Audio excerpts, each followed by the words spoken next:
Hello, Cheyenne. It's Tuesday, March 25th, coming to you live from REMAX Capitol Properties in Cheyenne, Wyoming. I'm Stephanie Prescott, and I work at REMAX as the Director of Growth and Development and as an owner, co-owner with my husband, Steve Prescott. So I'm here today with one of my favorite people. Thank you.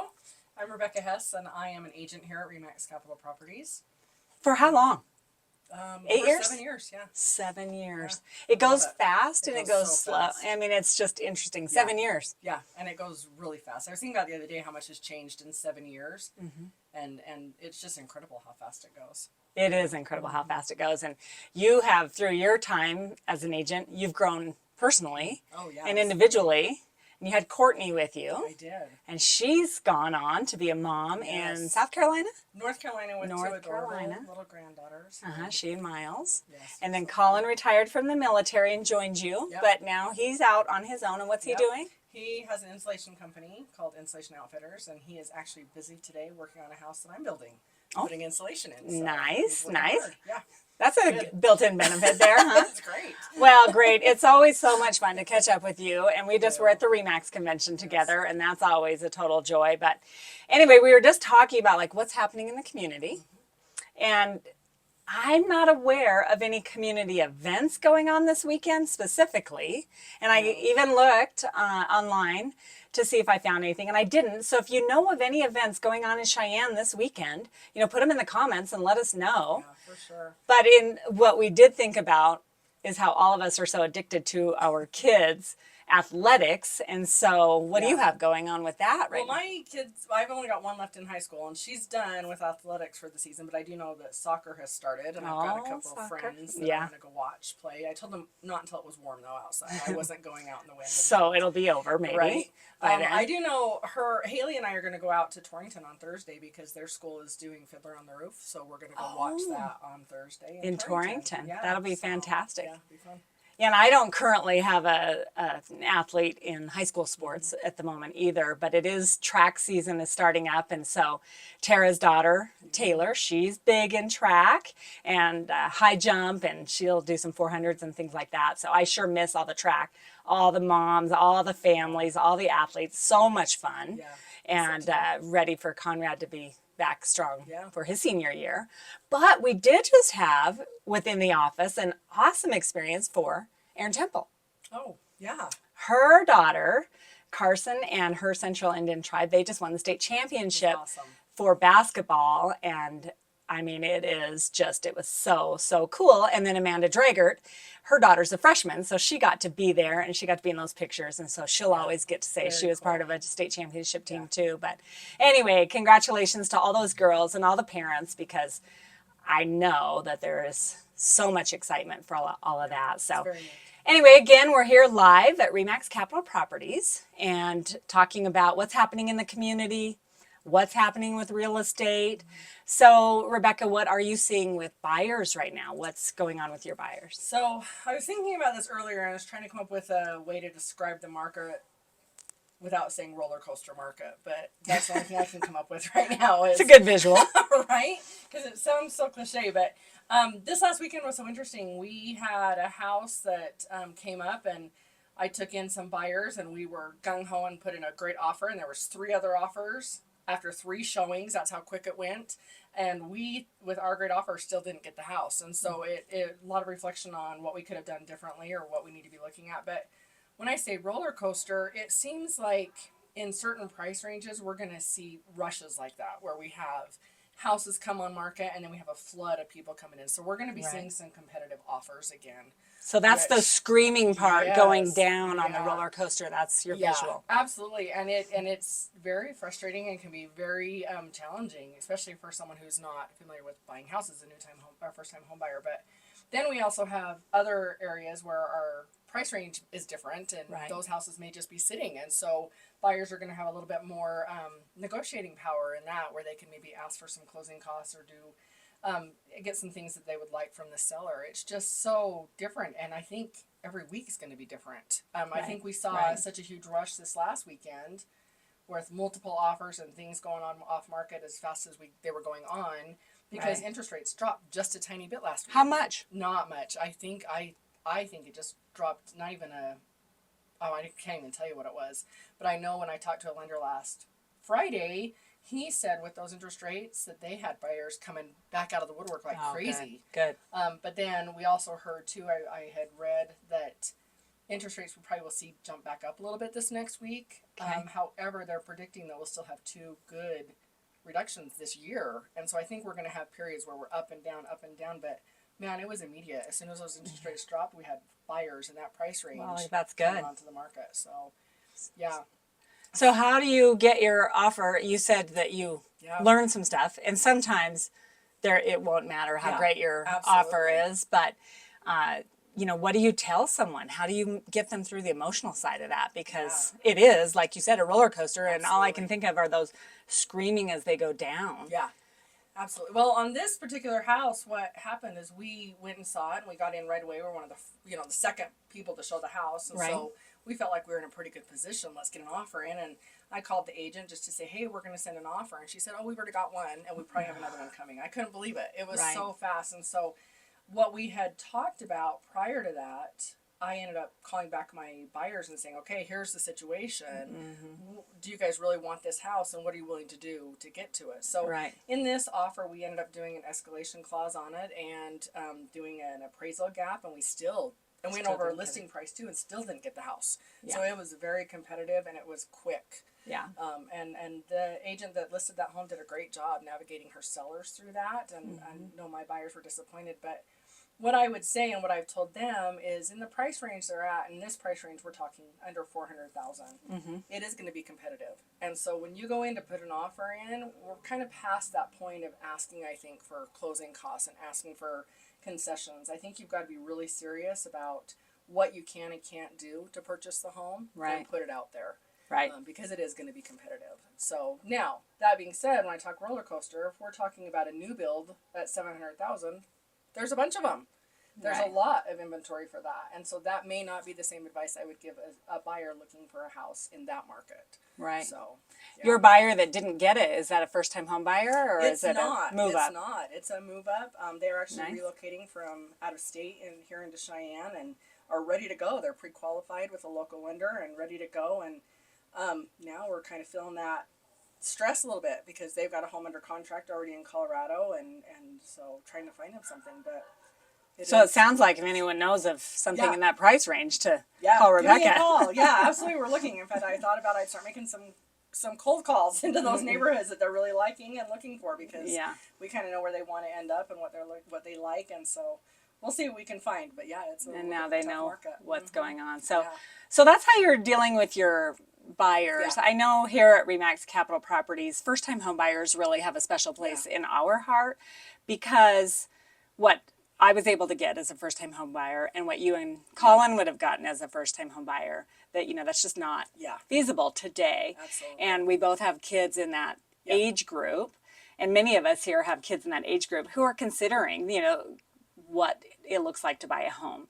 And so there are a lot of people that want to act as if our kids won't be able to buy a home, and we know that's just simply not true. But they will definitely need guidance, and they'll need to take steps in that direction. So for me, when we talk about buyers and kind of what I see, and not even just our young people and first-time home buyers, but all of us, you have a family, a very large family. I mean, Rebecca has 10 kids. She wins. Don't ever have like the, do you have more kids than I have conversation, because she will always win. But they're mostly out of the house. But can you imagine with the food prices, what it would be like to try to feed a family? Well, we have 3 kids and we have just one left at home, and it's still ridiculous what it costs. And we do like to eat well, and we like to have, fresh food around.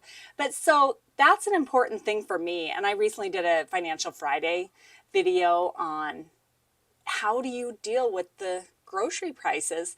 Dave Ramsey, which I've been a long-term follower of Dave Ramsey, and our broker here, Steve Prescott, he is one of the endorsed providers. It's called Ramsey Trusted now. Agents, and he has been since 2009. But he recently put a report out where groceries now for people in their budget is higher than travel, and is higher than dining out. And it can be higher than your mortgage or your car payments. So that's shocking. I mean, I know Colin has chickens. He does. And so he's pretty smart, because because if you've seen the price of eggs right now, Well, it's a lot. Good for our family because I don't go grocery shopping now with 10 kids, and number 10 is a senior graduating. My poor kids usually have to fend for themselves, so we eat a lot of eggs at our house. Yeah. It's been wonderful. We ate a lot of eggs at our house too. But so I was looking at all of that and recorded the Financial Friday video, which is in our YouTube playlist. Again, we're live today at REMAX Capitol Properties in Cheyenne, Wyoming, and we're talking about buyers in the market, how they can work on it. And then for me, just looking at how do people either start to save for a home or how do they manage their budget to stay in their home. I mean, there are going to be people struggling to make their mortgage payment. So just something that I can offer, having followed Dave Ramsey for so long. The groceries, just some quick tips, make a meal plan, stick to it, make your grocery list, stick to that. I use the King Soopers app, which I love. It can be a love-hate relationship because it's very easy to just click buy without going and looking in your pantry to see if you have the items, but it keeps it running total. So if you make your grocery budget, you can stick to that. And the other thing is, don't go to the grocery store probably with your kids because they're like the number one negotiators. If any of you watching have kids and you've ever gone to the grocery store with them, I don't know how many things extra end up in the cart because they convince you they can't live without it. I was this weekend at Sprouts and Conrad had me convinced he literally wasn't going to make it if he didn't get some sushi. And I must have said no 16 times, and the 17th time he won and he got his sushi. So maybe if you're really in a tight budget, you do your very best to shop alone, and not when it's super busy too, because I think when it's really crowded in the aisles, we can make poor decisions. But, just those, meal plan, make a list, stick to your list, shops and sells. Send your husband because he's only going to get what's on the list. That might be her husband. Often my husband misses what's on the list and adds to what's on the list. That's one of our... He keeps us in line with that stuff. If that's what we need, that's what he gets and moves on. I'm terrible. Oh, that's very funny. When Steve and I were first together, I sent him with a list of like 5 things, and he missed the first thing on the list. So that's always been a good joke at our house. But anyway, do any of you out there watching have any other tips to share for how to save money at the grocery store? Generic. Yeah, for sure. Store brand. Jen Davis, I know, recently told me that when we were going over this report, she said that Sprouts will have manager specials. Oh. And I happen to be lucky enough to find one of those. I got a big, huge thing of fresh green beans for $1.99. That's great. That made me happy. Yeah. So anyway, those are things that I would recommend. If you go into the store, you're tempted. If you're in the app, you can be lazy and not go to your fridge and see what you already have. So if you're a buyer and you're trying to save up money to get into your first home, those are just some things to look at from your grocery standpoint. And if you're in your home and your budget is tight, like all of us have, groceries is one area where we can still eat very well and cut back. Yes. So I wish you happy saving on your groceries. But so that's kind of the buyer side. Yeah. So what are you seeing? I know you are a listing specialist. You work with an awful lot of listings, and that's fantastic. So what are you telling them today? I think lately the best thing that I've done that has helped out is to send my clients real life comps. So things in their particular neighborhood that are actually on market. So they can go through, look at those pictures and see what they're competing against. For me, the best advice I give is don't overprice a house because it's probably just going to sit there in this market. Right. And if you can really, as a home buyer, look at what you're competing against down the road, it's actually helped a lot when that conversation comes around and what we're going to list the price at. I would also say, too, there is a lot of competition in some of these price ranges. And so when you are preparing your home to go on market, and you know how they say a doctor is the worst patient? I'm a real estate agent is the worst seller because I'm getting my house ready to go on market, and I've been working on it for a year and a half. So I'm not very quick at this, but I have to keep reminding myself, you got to get it cleaned out and you got to get it organized. And I don't want people walking in and out of my house and seeing clutter and stuff like that. And so as an agent, I can advise my folks about that, but sometimes as a human being, you don't realize the clutter that you're surrounded with is actually clutter. So you do have to be very careful about that. And I would say staging is a great thing. I know a lot of agents offer that. That's something I offer to my clients, but it does help to create an environment where people can walk in and see something they'd be interested in living in. Right. So, but yeah, just being very careful about where you're going on price. And as a home seller, you do list the house for what you want to sell it for, or what you want to try and Right. sell it for. We advise you as best as we can, but if you take a good look at those comps in your area, it will help you as you price your house. Yeah, pricing. Yeah. I think pricing and the condition, at least for my chair, that's the stuff Yeah. that I really see with the pricing. In the first couple of weeks, that's when you have so much activity. Yeah. And so, what are you telling your sellers though if you're in that price range where they might get several offers versus the, some of the other price range where things are sitting a little bit longer? I think we have a tendency to want to push the envelope with our prices as much as we can. And we know if we're in a price range where we're going to get multiple offers, the tendency is to go higher on that. I think if we can be really smart with the pricing, again, looking at those comps, you're going to end up in a situation like this seller we dealt with last weekend was in. She had 3 offers that went above her list price. It was smart pricing on with her and her agent as they discussed that. So Good. that's what I would say is we want to shoot for the stars, and obviously our job as your listing agent is to try and get you the most money out of this as we can. But we need to be smart about it, and sometimes it may not feel like that's what we're doing. But there is some tactical planning there when we talk pricing. Like there is a purpose yeah, when you have an experienced agent who understands how to price and understands the market. Yeah. You talked about getting your own house ready.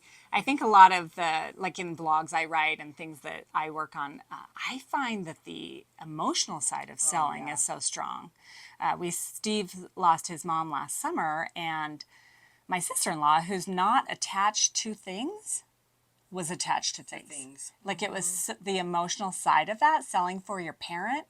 And so as an agent, if you can speak to that ahead of time, or even I would get so offended if somebody was trying to lowball me on my stuff. I'd be like, I've lived in that 1975 black lacquer bathroom for 21 years. There's nothing wrong with it. Right, absolutely.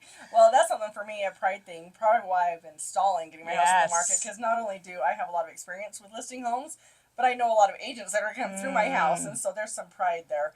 But I think one thing that has helped as we're getting closer is removing anything that's going to actually give you any kind of sentimental or cause issues that emotionally, and that's hard. But we've boxed up a lot of stuff, and I think I do with a lot of probate cases where people have passed away and their family members are now selling houses. Right. And it's therapeutic to go through this stuff, but it actually helps the showings if you can get rid of a lot of that sentimental things out of the house. Right, and then you have the emotions of the several siblings, and so having an agent who understands that and has walked through that process several times would be very beneficial to a seller. And so if you're selling, I mean, it seems like things are moving quickly. Our last number that if I have it right, it was like 41 days on the market for our listings. And, I'm very happy to say, and I understand why, but at REMAX, our listings have sold faster than any other brokerages in town for the last, 6 to 10 years.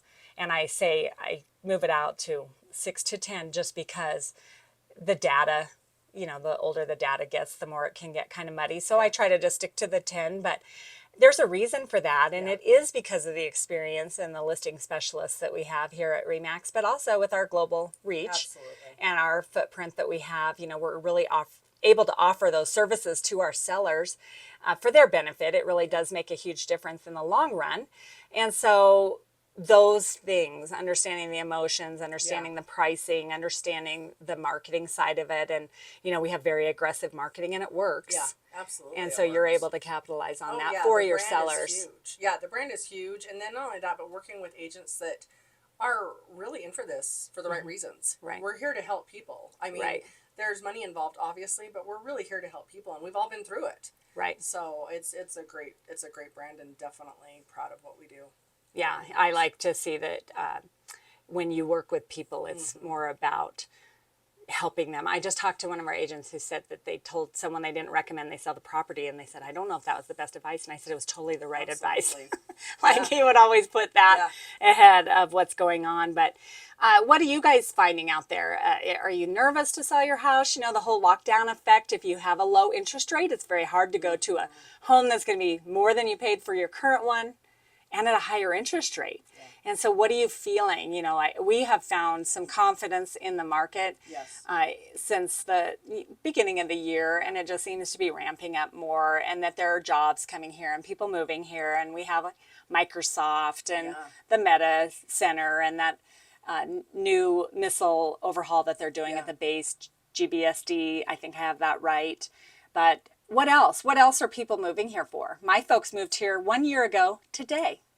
They moved from Colorado Springs. It took them 20 years to make the move up here.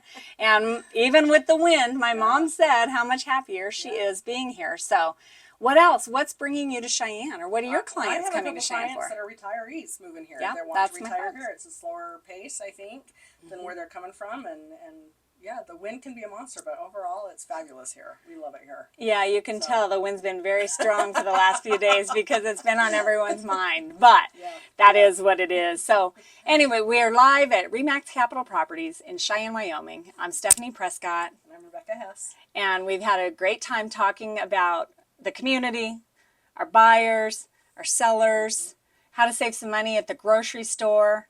And let us know in the comments what else is it you would like to hear about. And if you have something fun going on in the community, put it in the comments. Let people know, because when I Googled what's going on in the community, I didn't find anything. And so that would tell you your event needs a little bit of love. So put it on our comments, and then we'll try to help you get the word out about your event. But thank you very much for joining us. Thank you for joining me. It's always great. Have a wonderful time. And in Laramie County School District, we start for spring break next week. And I wish all of you wonderful either break or travels. Yeah. So thank you, Cheyenne.